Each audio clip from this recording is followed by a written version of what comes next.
This is XRP, a robotics platform that's capable of just about anything. It's 3D printed, and we're gonna make one.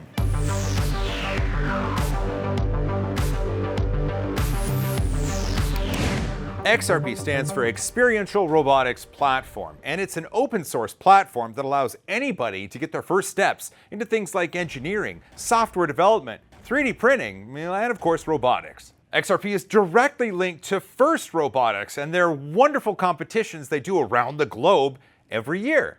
The XRP kit comes in a box, and it looks like this. Let me show you what's inside. We've got the brain, first of all, and this is based around the Raspberry Pi Pico W. This is a battery holder. We've got two motors. We've got two rubber wheels. We've got two ball casters. This is a servo. This is the line follower module. And this is the ultrasonic rangefinder. There's also little wires to connect everything together. Now for the 3D printed parts, I have a number of those as well. This is the chassis, and it's what everything connects to and provides the basis for the XRP robot. You get two wheels. There's also a battery cover, and that's to keep the batteries from squirreling away somewhere and depowering your robot. This is the arm that attaches to the servo and lets you do things. This holds the servo onto the robot. This is the ultrasonic rangefinder holder, and it attaches to the front of the chassis, and it's so the robot doesn't run into things. And finally, this is the piece that holds the line follower module, and it holds it underneath so that it can look at the lines and follow them, hopefully at a high rate of speed. You know what's really cool? The parts that I just showed you were made on the 3D Printing Nerd print farm, and if you order an XRP kit, you get parts made on the 3D Printing Nerd print farm. This is what we manufacture here for XRP. But don't worry, these files are available over on Printable, so you can print them out yourself. And the parts list is also available if you want to self-source. Remember, this is open source. With the printed parts in front of me and all the electrical doodads right next to it, it's time to put it together. Slide the board in until it snaps into place. Push the battery pack wire through the hole and push in the battery pack. Once the pack is in, add the battery clip into place. Pop in the two ball casters and give them each a spin. It's fun. The wheels are keyed and fit onto the motor shaft quite nicely. Add the O-rings and use them as a tire. You're going to want to do this twice. Feed the motor wires through the holes and then push the motors into place until you hear a snap. Also, you're going to want to do this twice. They are held into place quite well. Plug in the motor wires. Plug the wires into the reflectance sensor. Black goes to ground, then yellow, blue, red. You're going to want to do the same for the distance sensor as well. Black to ground, yellow, blue, red. Clip the distance sensor bracket to the front of the chassis with the cutout facing the bottom of the chassis. Then add the reflectance sensor bracket into the groove where the cutout is. Add the reflectance sensor and the distance sensors to the brackets and route the wires towards the top of the chassis. Plug both sensors into the board. Add the servo bracket to the back of the chassis. Clip in the servo and connect the wires to the board. Finally, add the servo arm to the lifter hook part and attach to the servo. You're done! Look at this, the robot is done. It's completed, it's finished.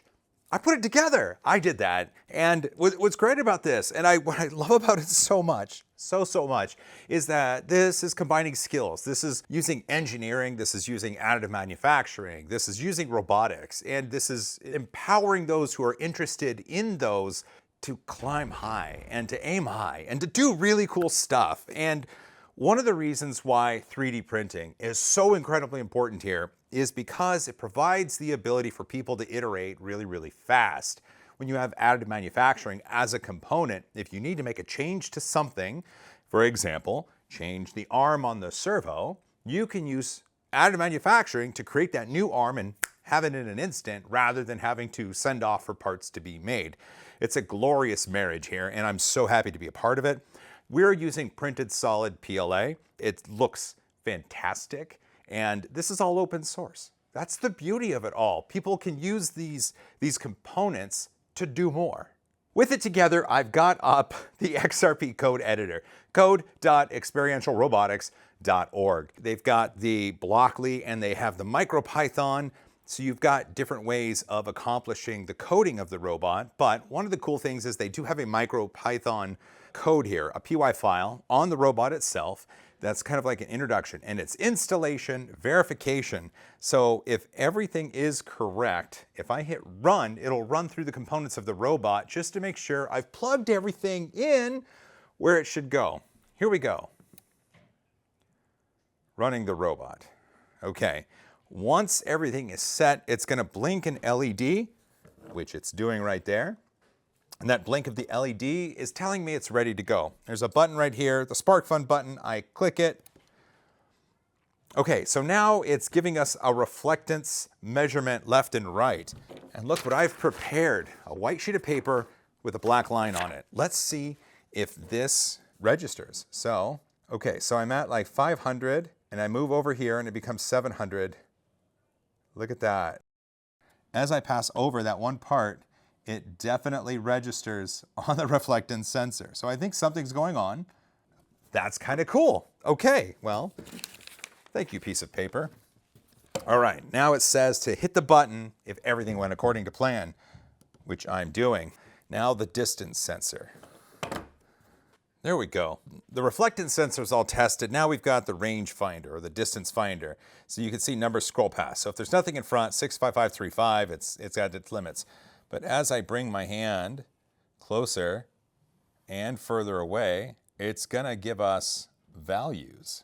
Here, wait, let's try this box. Here we go, just a big giant box. Okay, that's really, really cool. All right, that's working. I'm gonna hit the button. Now it says, press the button to test the servo. That's the little guy right here. I'm gonna hit the button. Servo works. Perfect. Now push the button to test the drivetrain. Oh. All right. Good turn. And that's it. That's it. That's really cool. It actually gives you the code necessary to verify the drivetrain, the servo, and the various sensors that are plugged in. That's really cool. So I am going to mock up a little something. I have an idea. So what I want to do, if I go into the drivetrain here, so drive straight, I'm going to change it to just 10 centimeters. And now I'm going to get into the logic. I'm going to pull out a sleep. I'm going to put it, attach it right there. Let's see, the loops. So repeat while. Okay, I'm going to get my logic. I'm going to bring that out, and I'm going to go to my sensors and my distance, sonar distance, 10. So while the sensor distance is greater than 10 centimeters, do this thing. So I'm going to have it drive 5 centimeters forward and sleep for half a second. So if I have the XRP box here and this over here, what the robot should do now is it's going to get the sensor distance, which is going to be greater than 10. Which means it's going to go forward 5 centimeters, and then it's going to sleep for half a second. Then it's going to get that sensor distance greater than 10, and it's going to get us closer to the box until we are less than 10 centimeters away. Store it on the device. I can do that. We'll call it Joel Test 1. Let's see if it works.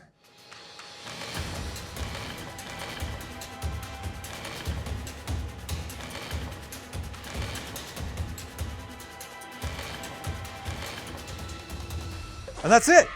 We did it. It went through and it got the sensor's value in centimeters of the distance. And then it kept going until we were close enough and the repeat while was able to break out and we were done. Well done. Look at that. We just used this XRP to do code examples, and we can use this to do engineering.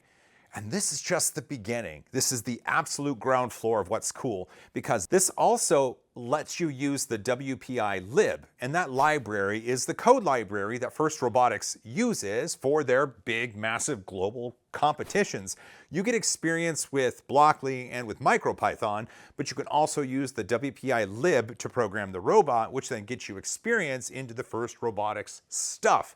How cool is that? This is really, really cool, and I'm really glad I'm able to tell you about this, and it's really cool to know that the 3D Printing Nerd Print Farm is making the parts that you can order yourself. If you buy a kit and it comes with the parts, there's a good chance we made them. Well, listen, you know what? Go forth and explore and let me know what you want to see more about this platform, or if you're excited about robotics, or if you think engineering is fun and this is a cool way to get into it. I'd love to hear all your thoughts about this. Let me know in the comments below. Well, listen, if you made it this far, you're awesome. Don't forget to hug each other more, fight for a cause you believe in, robot all the things, and as always, high five.